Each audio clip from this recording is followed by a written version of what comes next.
Dr. Insinyur Hetifah, MPP, lahir di Bandung 30 Oktober 1964. Latar pendidikan Hetifah adalah bidang perencanaan kota dan wilayah atau planologi di Institut Teknologi Bandung. Hetifah melanjutkan studi untuk Master in Public Policy dari National University of Singapore dan meraih gelar PhD dari School of Politics and International Relations, Flinders University, Adelaide, Australia. Hetifah adalah mantan aktivis kampus dan lama bergelut dalam berbagai organisasi civil society.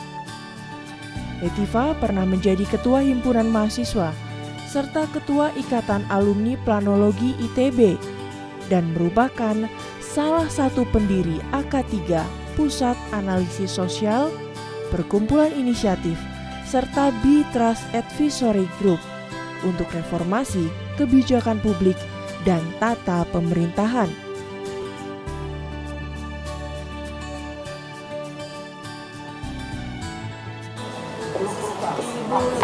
Ratno. Halo Ibu, apa kabar? Baik, waduh. Saya boleh ngobrol-ngobrol sebentar nggak dengan Ibu? Boleh dong. Masa nggak soal apa nih, Mbak? Program saya ini mengenai perempuan parlemen. Jadi mengupas mengenai perempuan-perempuan yang berkiprah di bidang politik di Senayan. Untuk membuka masyarakat, terutama untuk membuka mata kaum perempuan. Bahwa masih ada perempuan-perempuan yang tidak hanya memikirkan keluarga, tapi juga berkiprah di bidang politik. Ya. Ibu, pertanyaan saya pada saat saya browsing mengenai nama Ibu Hetifah itu adalah kenapa seorang perempuan ini sangat aktif dari sejak mahasiswa Waduh, udah ketahuan nih ya. berkiprah di bidang pada saat itu planologi. Iya, betul. Ya, saya pernah ketua himpunan di planologi. Seperti apa aktivitas Ibu pada saat itu? Jadi memang kepedulian saya pada masalah-masalah publik sudah dimulai waktu mahasiswa. Kan kebetulan planologi itu urusannya masalah tata kota, tata wilayah, ya kan? Jadi tata wilayah kota. Iya, jadi kita bisa melihatlah di dalam penataan kota dan wilayah ini ternyata tidak sepenuhnya berkeadilan, ya kan? Banyak penggusuran, sampai sekarang pun masih terjadi. Kemudian juga banyak kebijakan-kebijakan yang dibuat oleh pemerintah, misalnya soal pertanahan, mungkin soal usaha kecil, mungkin soal perempuan dan anak. Semua yang terkait dengan kehidupan sehari-hari itu ternyata mempengaruhi ya nasib setiap warganya. Nah, jadi akhirnya saya ya ingin gitu ya beraktivitas dan melakukan banyak hal di luar kuliahnya. Di luar bidang gitu. kuliah Jadi supaya banyak komunikasi dengan saja. masyarakat. Nah, jadi membuat penelitian, kemudian membuat pendampingan atau advokasi. Jadi advokasi bisa terkait dengan masalah-masalah, misalnya masalah upah, atau mungkin advokasi tadi ya masalah perempuan, atau masalah-masalah yang terkait dengan pengusaha kecil yang banyak dirugikan atau kurang mendapat perhatian dari pemerintah. Jadi advokasi tidak hanya hukum, tapi kebijakan. Advokasi kebijakan hanya berbasis kepada data-data dan informasi yang lebih membumi. Karena kan kalau kebijakan itu dibuatnya semata-mata kepentingan politik, memang seringkali nggak sesuai dengan fakta, gitu, nggak sesuai kebutuhan. Tidak sesuai kebutuhan masyarakat. Jadi waktu itu sih memang saya mengambil peran sebagai lebih sebagai akademisi, peneliti, sebagai tadi advokat gitu ya, pembela masyarakat, kaum marginal, membela dalam arti menyuarakan kepentingan kaum marginal. Tidak semata-mata membela membabi buta sebenarnya, tapi emang menyuarakan apa yang mereka ya melalui tadi membuka fakta-fakta itu. Jadi lebih banyak melalui kajian-kajian kritis yang independen. Nah, kemudian itu kita berikanlah kepada para policy maker atau kita dorongkan ya.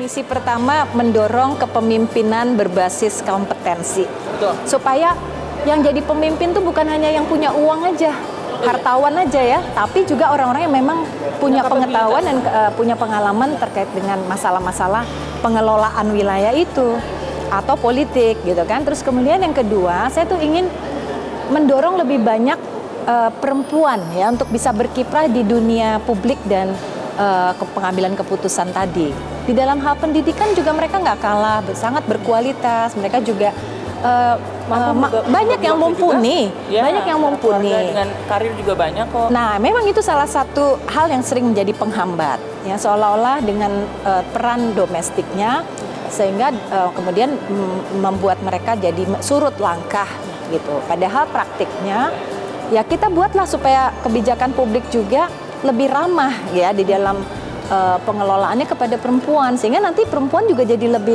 lebih banyak yang bisa terlibat. Nah, banyak negara-negara yang sudah menerapkan banyak kebijakan sehingga kalau perempuan itu masuk ke dunia publik dia juga dimudahkan. Misalnya sekarang kalau kita punya anak, alasannya kan kita punya anak. Jadi kita nggak bisa kemana-mana. Tapi kalau misalnya anak udah di usia tertentu, kemudian kita bisa punya tempat penitipan anak yang berkualitas.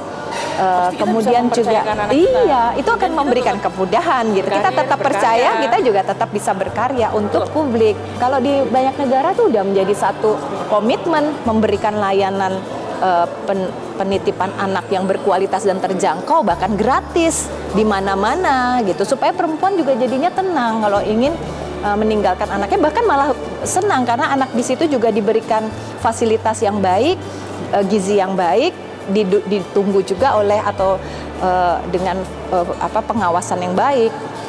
Saya ingin ada satu model pengambilan keputusan tuh yang lebih sifatnya partisipatif.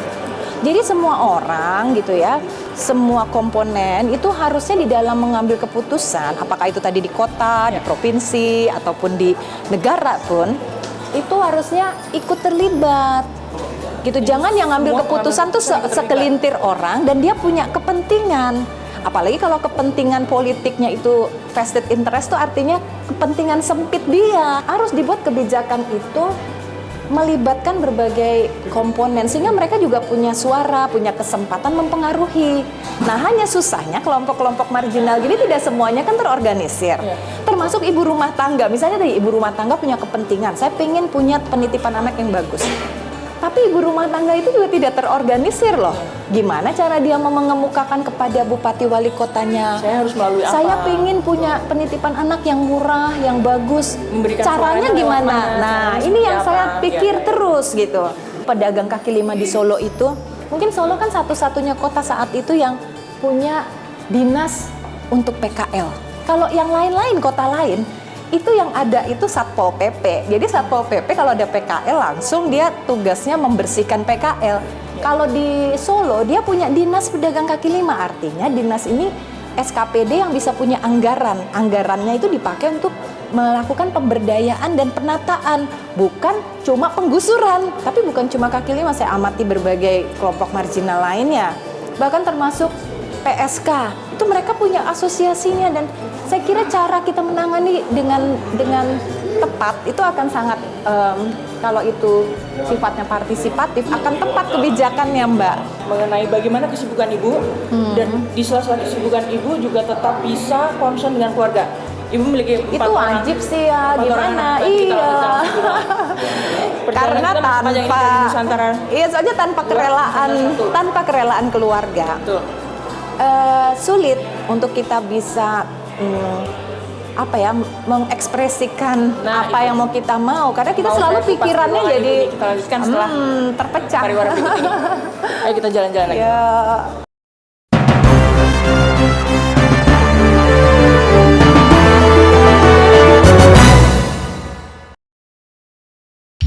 Mari kita hadapi itu. Narkoba merusak sistem saraf, pembuluh darah, dan fisik mental. emosional kita. Siapapun yang menggunakannya Kecanduan akan mulai kapan saja. dan di mana saja bahkan kematian ada di depan mata kita. Sangat mudah. Sangat mudah masuk kembali ke dalam pikiran kita. Untuk kalian, Untuk kalian Jauhi narkoba.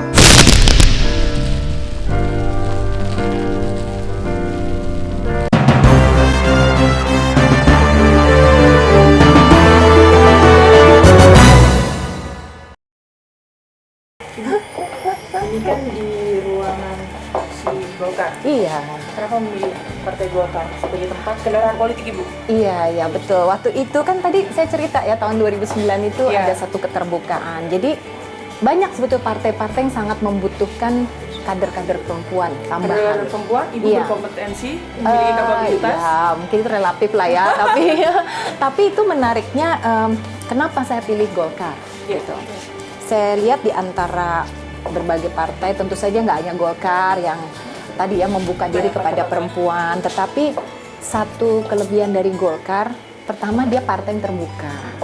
Jadi siapapun lah, perempuan, laki, sukunya apapun, agamanya apapun, kita diterima di situ, gitu ya. Jadi jauh lebih, karena dia partai tengah kan, jauh lebih terbuka tadi. Kemudian yang kedua, di antara berbagai partai yang saya lihat juga memberi kesempatan yang cukup besar kepada kompetensi untuk bisa. Ya, jadi kompetensi pertama terbuka kepada siapapun termasuk perempuan. Kedua, kompetensi itu cukup dihargai lah, atau relatif lebih dihargai ketimbang mungkin kedekatan kita kepada tokohnya Kedekatan emosional. atau hubungan darah Ataupun materi. kalau kita bagian dari dinasti ataupun tidak, karena kan saya juga bukan siapa-siapa gitu. Saya juga nggak punya koneksi siapa-siapa. Saya bukan anaknya siapa-siapa Seorang siapa, yang dalam seorang konteks partai itu. Jadi saya betul-betul sebagai diri saya dengan segala pengalaman, gagasan dan Partai Golkar mengemukakan bahwa dia the party of ideas, berbasis kepada gagasan. Jadi saya pikir di sini nih tempatnya, karena aku punya banyak gagasan. Mungkin aku nggak punya banyak uang, aku nggak punya koneksi, tapi aku punya gagasan. Ketemulah di Itu situ. diterima Nah, iya. Dengan tanda buka oleh Golkar. Kebetulan juga pada saat waktu itu siapa ya, ketua umumnya Pak JK ya, masih ya tahun 2009. Jadi waktu pencalekan itu juga membuka 10% diskresi sebagai ketua umum untuk membuka kesempatan caleg itu kepada profesional, kepada aktivis, kepada, dan dia jadi bukan cuma saya sendiri, ada juga orang-orang yang lain. Jadi kan ya pas lagi gitu. Memang ini satu kebetulan, tapi mungkin memang sudah saatnya ya. Saya kira partai-partai politik memang membuka diri lebih besar kepada berbagai komponen, termasuk tadi akademisi, aktivis, ataupun mereka yang punya latar belakang profesional lainnya untuk bergabung memperkuat. Karena nanti pengalaman-pengalaman di dunia profesi itu juga terbukti sangat berpengaruh kepada pembuatan kebijakan. Kita kan nanti harus berkontestasi gagasan dengan pemerintah juga kan, atau kita mensupport atau kita mengkritik, tapi yang jelas perlulah gitu satu pengetahuan, pemahaman dan pengalaman. Ini ruangan Ibu? Ini ruangannya nih, Assalamualaikum. ruangannya sangat kecil. Ini staf-staf saya nih, tuh. Luai, silakan Nah, masuk. ini Mas Luai. Ayo Mbak, silakan Mbak. Gimana? Sultan.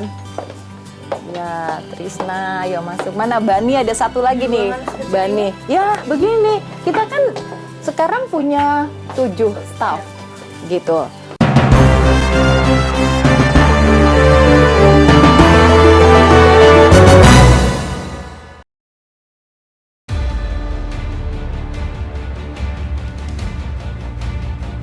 Anda ingin tahu AKD? Apa itu AKD?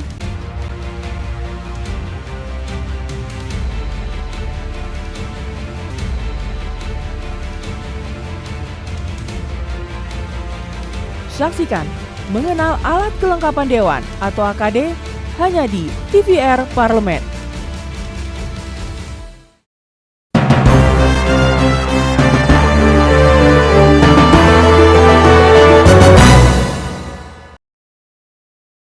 Ibu Hetiva, sekarang kita sudah berada di ruangan pribadi Ibu. Iya, Ruangan kerja. gimana ya, ruangannya sempit tapi bagus ya. Dia maksudnya Minimalis, sederhana. ya karena kita harus bikin tempat ini jadi tempat yang bisa memberi inspirasi kita setiap hari. Sederhana aja. Beberapa staf yang tadi sudah membantu Iya. Ibu baik di dapil maupun di Komisi 2. Betul. Betul, mereka selalu setia mendampingi.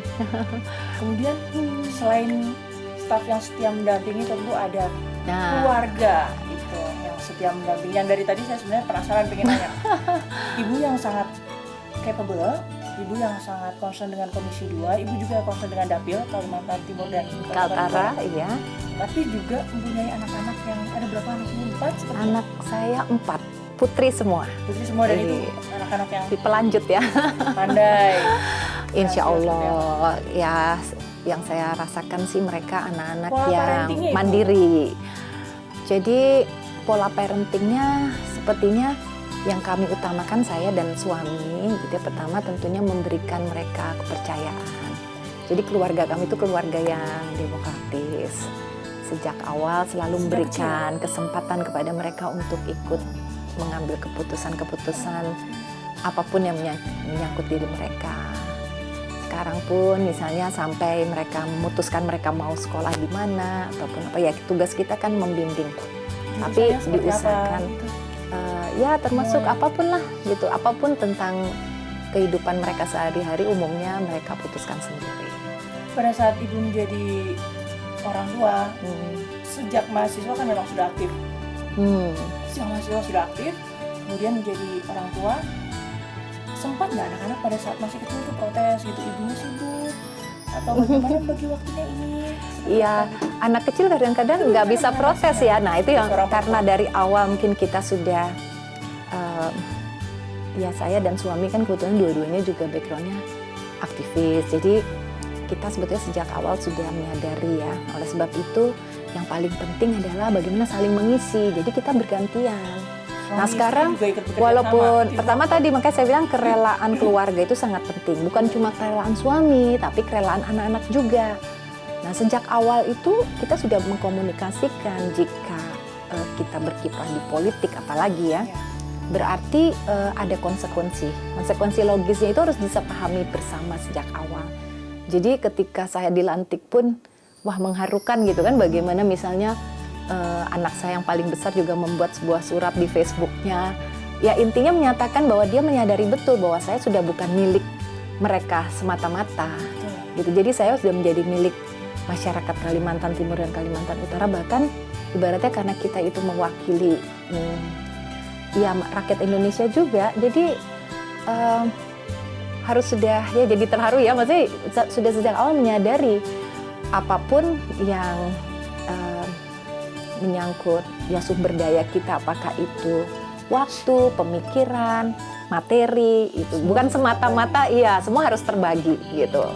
Nah itu, tapi apa yang kemudian saya lakukan kan kalau mereka tahu memahami gitu ya apa yang saya putuskan, kira-kira konsekuensinya apa, ya juga membuat mereka bahagia gitu. Kalau misalnya mereka tuh bangga dan kalau saya lihat sih seperti itu, iya ya antara lain gitu. Maksudnya kan kadang-kadang tidak semua anak juga mampu mengekspresikan, tapi kadang-kadang kita selalu menjaga komunikasi. Kita juga punya WhatsApp grup keluarga di mana hampir setiap hal yang, jadi saya selalu tahu mereka semua sedang apa hari ini. Mereka pun tahu saya sedang apa, suami sedang apa gitu kan, teknologi gitu. Saya tidak berusaha menjadi seorang superwoman. Selalu harus tuntas di keluarga, selalu harus tuntas di dunia kerja. Karena otomatis kan kalau kita misalnya sekarang bergadang-begadang selama berminggu-minggu maraton membahas undang-undang, ya otomatis lah saya tidak banyak perhatian kan untuk keluarga. Nah sekarang yang penting bagaimana metode kita gitu untuk bisa mengoptimalkan waktu dan juga jarak yang jauh itu tetap bisa membuat kita berkomunikasi.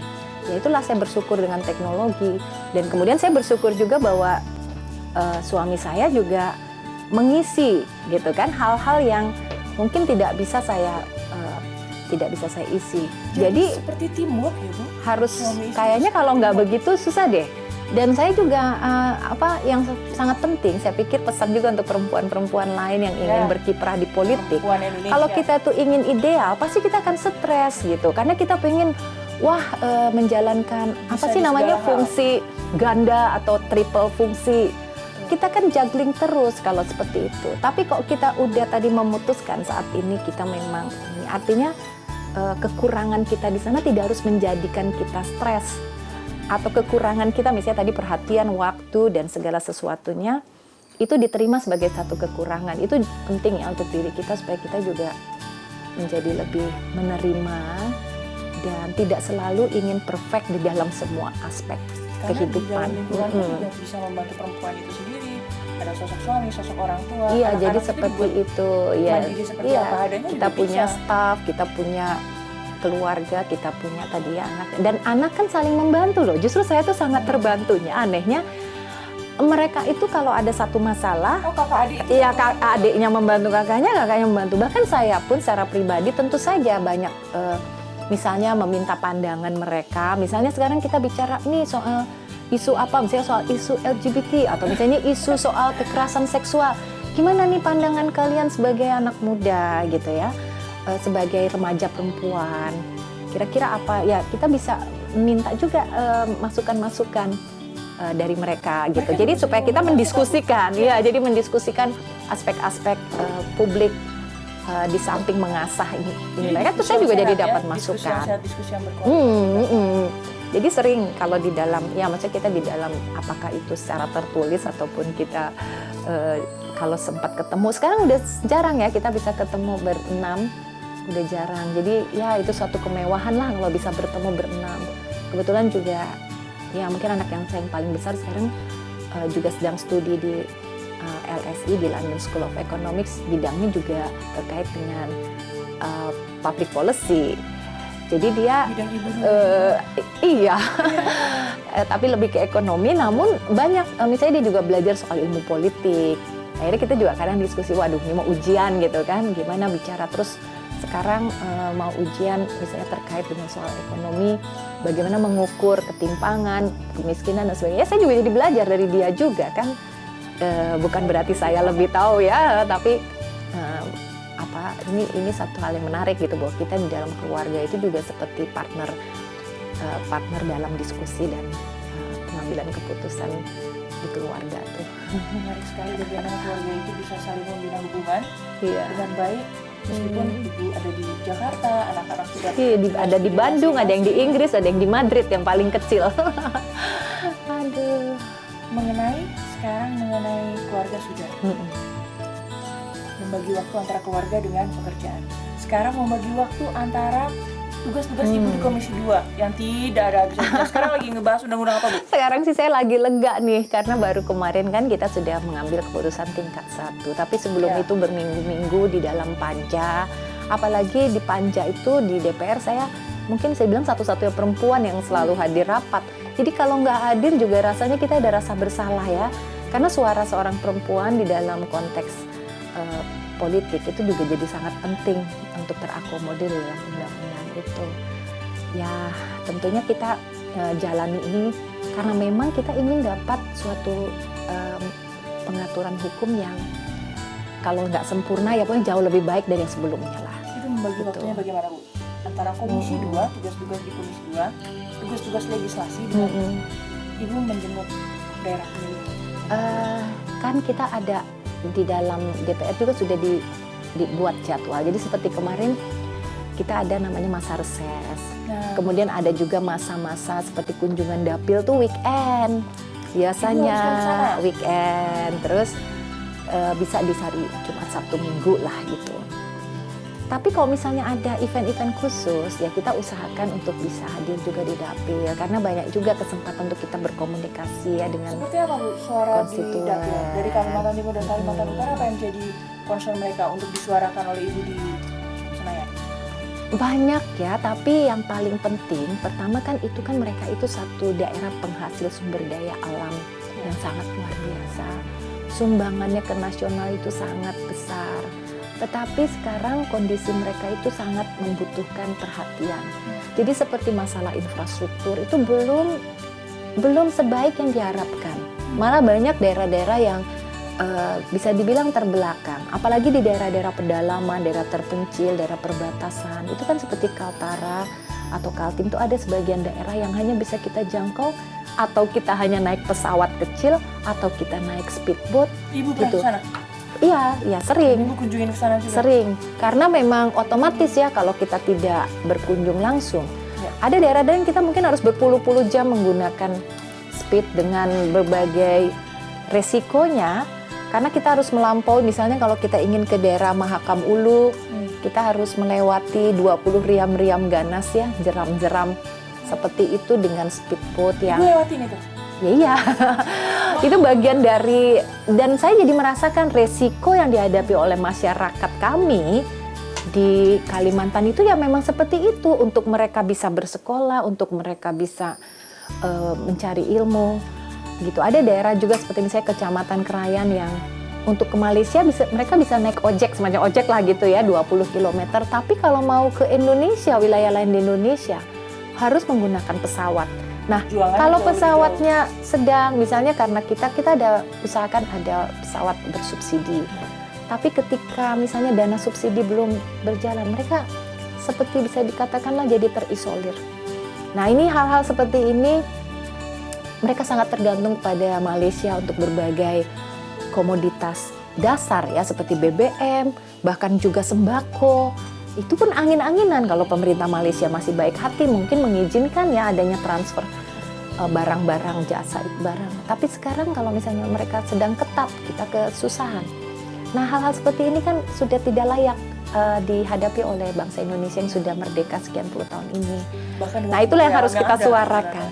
Mereka kayak dalam sumber daya antai kan semua ditransfer ke pusat, kemudian pusat memberikan yang namanya dana bagi hasil. Nah, sekarang gimana dana bagi hasil ini juga dikelola dan diberikan kepada daerah. Itu banyak persoalan gitu ya. Bahkan salah satu problem ya, mungkin tadi di samping kita nanti mungkin perlu juga ya bahas lagi bagaimana sih yang terbaik hubungan pusat daerah itu. Kita ini aspirasi mereka tuh seperti itu. Apa yang jadi aspirasi dari masyarakat di daerah. Dan kita kan sebagai perwakilan dari daerah itu tugas utamanya adalah menjadi representasi dari mereka. Nah, di dalam baik kebijakan-kebijakan maupun anggaran. Nah, kebetulan saya juga sekarang menjadi salah satu anggota Badan Anggaran dan kita menyadari sekali ya keterbatasan APBN kita. Tapi juga di sisi lain kan kita ingin memberikan satu keadilan gitu bagi daerah-daerah yang memang menyumbang terbanyak kepada negara ini. Bagaimana juga perlakuan kita, karena kalau seperti di Cina mungkin bagi hasil itu prosentasenya sangat tergantung kondisi daerahnya. Kalau mereka masih butuh infrastruktur, rumah sakit, sekolah, ya mungkin masih besar pembagian hasilnya. Nanti kalau mereka sudah maju, sudah cukup terbangun, dikurangi terus. Nah, kalau di Indonesia kan sekarang fix saja. Nah, seperti itu. Jadi diutamakan juga lah daerah-daerah ini. Jangan kita hanya bangun tuh Jawa, Jakarta gitu. Nah, daerah-daerah Kalimantan. Kalimantan ini penting gitu. Dia daerah terluas. Kemudian juga sekarang harga-harga komoditas kan tidak stabil. Misalnya ada satu kabupaten Kutai Barat, dia menghasilkan sebagai salah satu penghasil utama karet. Tapi harga karet dunia merosot terus. Sekarang hampir cuma sampai Rp4.000 yang tadinya ya mungkin petani bisa bernapas kalau Rp10.000 atau Rp12.000 per kilo. Jadi bayangkan gitu, penduduk di sana sekarang dalam keadaan ya tertekan ya dengan situasi ekonomi yang menggantungkan perkebunan ataupun sumber daya alam lainnya seperti batu bara dan tambang. Ini berarti perjuangan Ibu Hetifah baik sebagai seorang perempuan yang ada di legislatif ini masih panjang perjuangannya. Iya Mbak, iya. Jadi staminanya penting. Jadi jangan cuma semangat di depan. Ya, memang kita harus jaga stamina karena begitu banyaknya dan begitu kompleksnya. Dan kita harus mau ya tadi menelateni gitu kan, menguraikan problemnya apa, kemudian solusinya kira-kira apa. Dan solusi itu kebanyakan bukan kita sendiri yang memutuskan Mbak Rana. Solusi itu sangat tergantung kepada keputusan kolektif. Jadi memang kita harus membangun network dengan pemerintah maupun sesama anggota DPR dari daerah Kalimantan sendiri maupun sesama DPR dari berbagai fraksi. Pesan dari seorang Hetifah untuk perempuan Indonesia khususnya.